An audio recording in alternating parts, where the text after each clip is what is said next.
Kamusta naman po mga bossing ang buhay-buhay?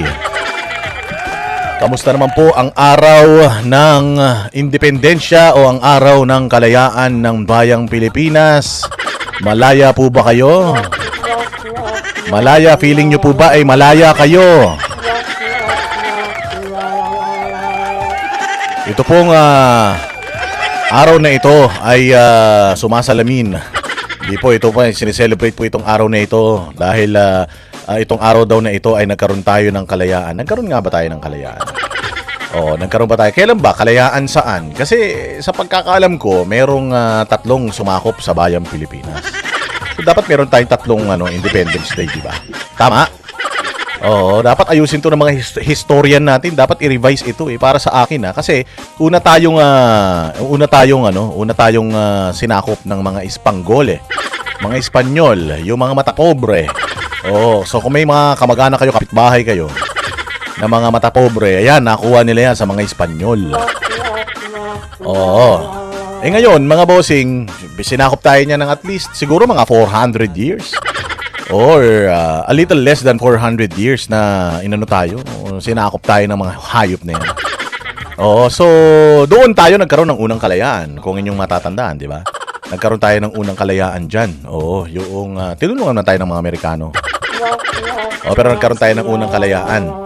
Si Jose Rizal, ayan, dyan sila Andres Bonifacio, sila Aguinaldo, at kung sino-sino pang mga malulupit na mga na mga ama ng bayang Pilipinas.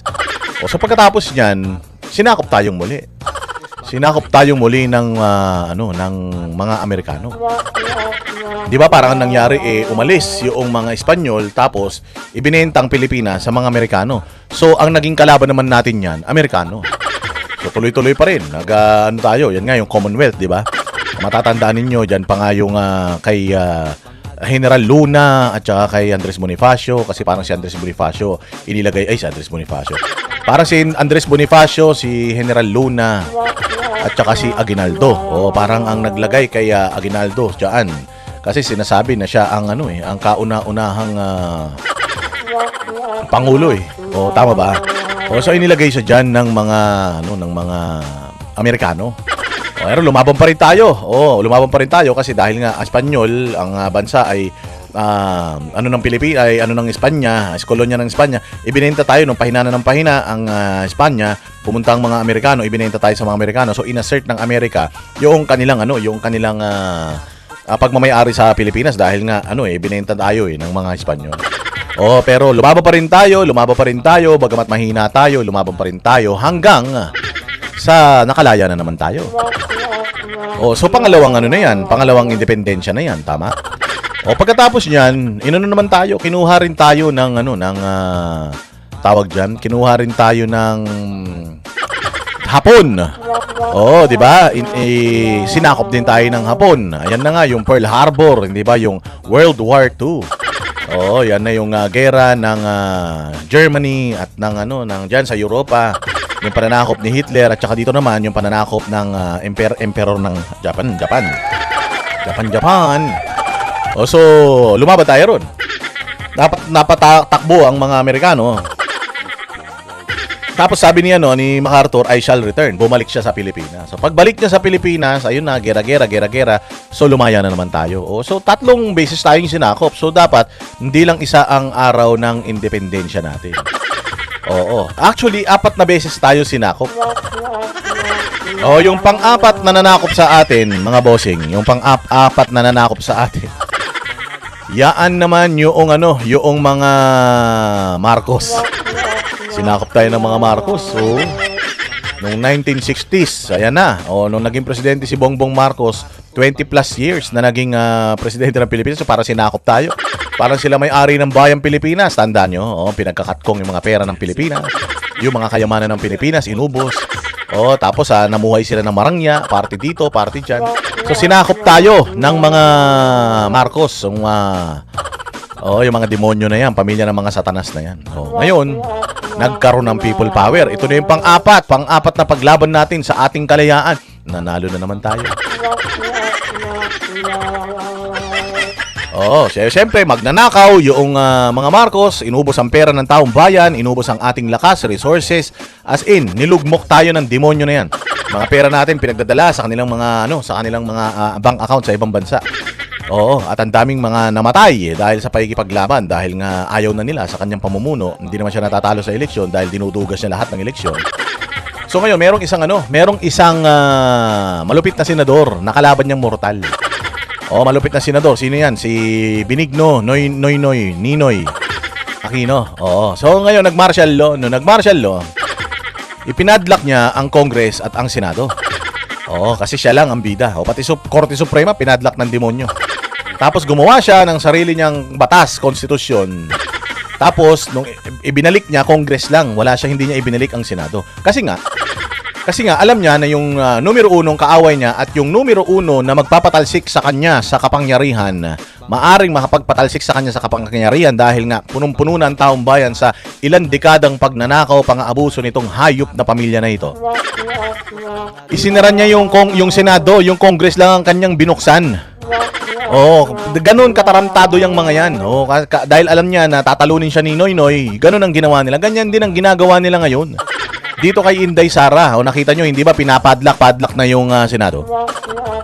Pinapadlock na yung Senado. Bakit? Kasi sirang-sira na tong administrasyon na ito. Ngayon, dahil sirang-sira na tong administrasyon na to, yung Blue Ribbon Committee ni Marcoleta ay mas lalo pang sisirain itong administrasyon na ito. Tandaan ninyo pinipigilan nila yaang Blue Ribbon Committee ni Marcoleta. Hindi nag-push through. Isang hearing lang noong unang-unang Blue Ribbon, tapos inagaw na ni Tito Pepsi Paloma. Yung Senado, pinalitan siya ni Lacson. Si Lacson na isa ring aso ng administrasyon. So nagkaroon ng pangalawang hearing. Yung pangalawang hearing, nagkagulo pa. Tapos magkakaroon sana ng pangatlo, hindi pa natuloy. So pinagtakpan niya na talagang ginamit ang Senado, pinadlock ang Senado ngayon, nilagyan ng mga barbed wire. Keso, meron daw tayong threat na natatanggap. Hayop na yan, threat na yan. So para lang hindi matuloy itong hearing ng Blue Ribbon Committee. Pag-uusapan natin yan memya. Imagine napigilan niyang Blue Ribbon Committee ni Marcoleta, pero negative 15 pa din. Negative 15 pa din yung approval and trust rating ng hudas ng Pilipinas na si Bongbong Marcos. So makatapos ng Espanyol, Amerikano, Hapon, mga satanas na mga Marcos, tapos nakuha. Ginamit ang taong bayan, nakuha naman tayo ng mga Aquino. Walang Diyo na yan. Nung nakuha tayo ng mga Aquino, ganun din ang nangyari. Mas malala pa. Hindi, actually, mas malala talaga yung mga Marcos. Pero malala din. Malala din ang nangyari. Siguro sa sobrang bulok ng ginawa ng Marcos administration sa, yung unang Marcos sa Pilipinas, siguro si Cory, nawalan na rin siya ng pag-asa para ayusin ang Pilipinas. Ang ginawa niya, sige, if you cannot beat them, join them. Ginulo na lang din niya yung Pilipinas. Walang hiya na yan. Paano niya ginulo Pilipinas? Ayan, gumawa siya ng panibagong konstitusyon, pinirmahan niya, nagkaroon ng party list.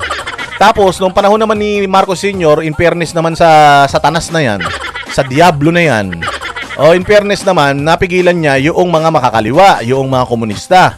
Nung panahon naman ni Cory, walang hiya, binuhay naman lahat ng mga komunista. Lahat ng mga proyekto naman ni Marcos Sr. para hindi siya i-acknowledge ng buong Pilipinas, hindi naman niya itinuloy. Lahat naman kay makakabuti sa bayang Pilipinas. Hindi niya tinuloy. Imbis na sana yung hindi lang niya tinuloy, yung mga makakasama sa bayang Pilipinas. Ang hindi niya tinuloy, mga bossing, hindi niya tinuloy pati ba naman yung mga makakabuti sa bayang Pilipinas. Diyos mio yan. Andiyan yung mga nuclear power plant at kung ano-ano pa. Diyos ko po. Tapos ibinalik sa mga oligarko yung mga pagmamayari ng bayang Pilipinas, yung mga minamanage, mga kumpanya, resources na minamanage ng bayang Pilipinas, pinamigay din. Tapos sumunod-sunod na niyan, puros kanila na. Yung mga nanalong presidente, magnanakaw lahat. Yung sumunod, si Ramos, ganun din. Lahat ng mga lupain ng gobyerno pinagbibenta sa mga pribado. Tapos nagnakaw din. Napalitan naman. Tragis yan. Estrada naman. Nung napalitan naman ng Estrada, ganun din. 3 taon pa lang sa panunungkulan, na-impeach na din. Nagkaroon na rin ng plunder. Pagkatapos, ito naman si Gloria, 9 na taon din umupo. Tapos, yun nga, yung iskandalo naman ng Hello Garci. At saka kung ano-ano pa, mga ZTE deal. Di ba? Mga kontrata. Tapos pagkatapos nun, naku po, mas malala yung pumalit. Si Noynoy Aquino na walang ginawa kundi manigarilyo. Wala naman siyang masyadong pagnanakaw na ginawa siya, wala. Pero yung administrasyon niya, nuknukan din ng mga magnanakaw yung mga nasa kanyang administrasyon at hindi rin yun masyadong natutukan dahil hindi naman tutok yung kanyang administrasyon sa sa peace and order, sa corruption. Nakatutok lang naman sila sa pag-away sa mga Marcos at pagsira sa mga pangalan ng mga Marcos. Eto na, nagkaroon tayo ng ginhawa. Pangulong Duterte, nabawi tayo. Panibagong kalayaan na naman yan. Espanyol. Amerikano. Hapon. Marcos. Tapos Aquino. Tapos Estrada. Ramos, Estrada. Tapos ito ng Gloria. Tapos Pinoy. Nakuha ulit natin ang kalayaan. Nakuha ni Pangulong Duterte yung kalayaan. Kaya lang, nabudol. Yung isang presidenteng magnanakaw, pinalitan ng panibagong magnanakaw. Mas matindi pa. Mas matindi sa loob yung ginawa ng kademonyohan ng tatay niya sa loob ng 20 taon mahigit, mga 25 years yata. Sinagad netong anak.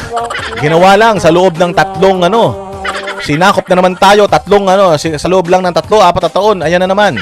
Naghirap na naman ang bayang Pilipinas. Sinakop na naman tayo ng mga kurakot, adik, pusher, magnanakaw, mga sindikato, lahat. Ayan na naman. Panibago na namang kalayaan ang ating inaasam.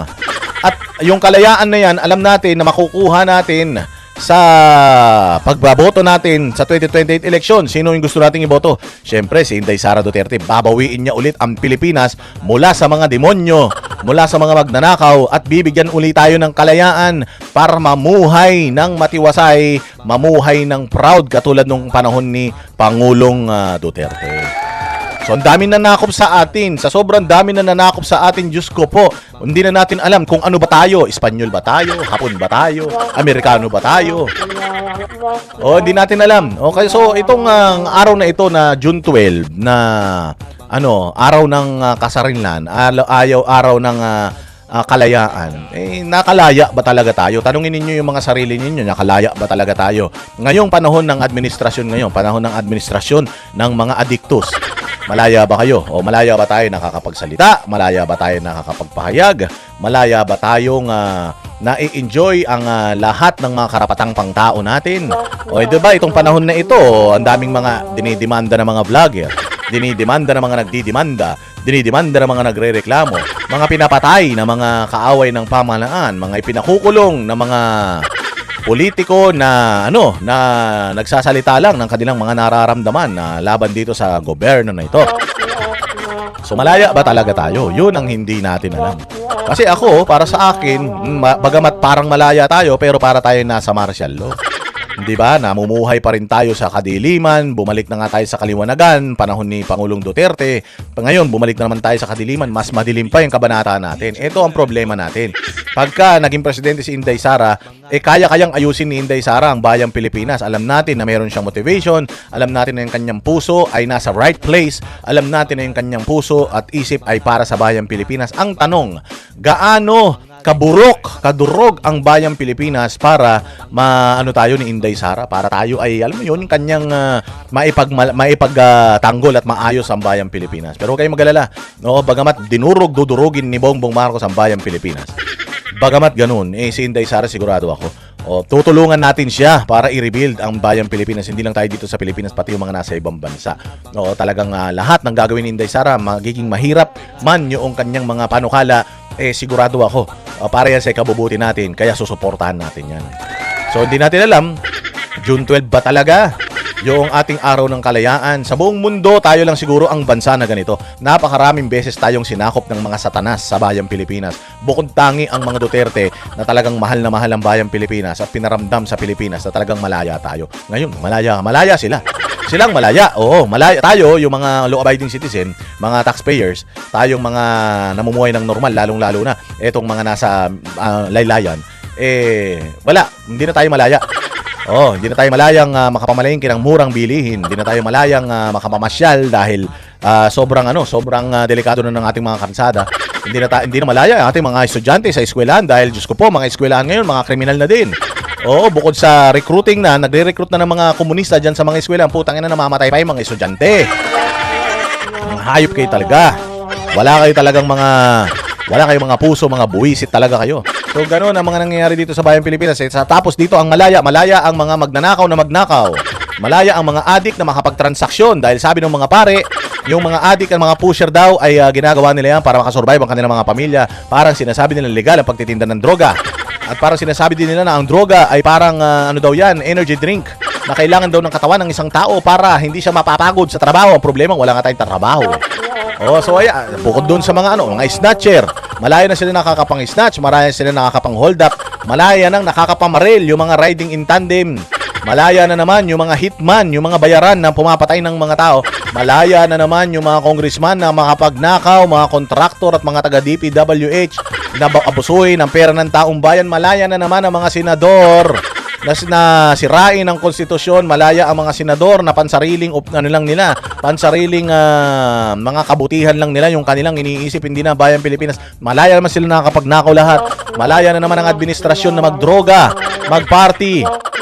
Malaya na naman sila na makapamasyal, gamitin ang pera ng taong bayan para sa kanilang mga kapritsyo. Sila lang ang malaya, tayo. Ganun pa rin, nakagapos pa rin ang ating mga kamay sa kahirapan at hindi tayo papayag dyan. Kahit gaano kahirap ang buhay, kahit gaano tayo gipitin, sikilin, hindi tayo papayag. Lahat tayo, okay lang maging magkakakosa. Sigurado. Hindi naman nila tayo kayang ikulong lahat. Kulang ang kulungan sa Pilipinas para ikulong lahat ng mga nagsasalita dahil hindi lang naman banateros ang nagsasalita Ang nagsasalita lahat ng mga Pilipino. 70% ng mga Pilipino mahirap, 70% ng mga Pilipino walang halos hindi alam kung meron ba silang security sa trabaho, meron ba silang security sa kanilang hapagkainan. Hindi natin sure yan. Pati sa security sa kaligtasan, hindi na rin natin alam kung meron tayo niyan. Ang dami natin. Siyempre magrereklamo tayong lahat at lahat na nagrereklamo ngayon dinidemanda. Lahat na nagrereklamo ngayon ay talagang halos ikulong nila. Sa dami natin, 32 million tayo at least. Yung mga bumoto kay Inday Sara, hindi nila tayo kayang ikulong lahat. At sigurado ako na pag nagsama-sama tayo lahat, walang demonyo ang may kayang buwagin ang dami ng mga Pilipino nagmamahal sa bayang Pilipinas. Kami ang boses ng masa, hindi natatakot. Katotohanan lang, di kami nalulunod. Walang bahid ng sismis, lahat ay totoo. Kahit sino ka pa, pag mali ka babanatan ka. Walang pinipili kulay, wala kaming kinikilingan. Basta para sa bayan, kami lalaban. Pag tama palapakan, pag mali banatan. Di matitinag, di matatakot, para sa bayan tuloy ang sigaw. Sa harap ng kamera, walang halong takot. Mga baluktot, lahat kayo'y tutumba. Ang hustisya at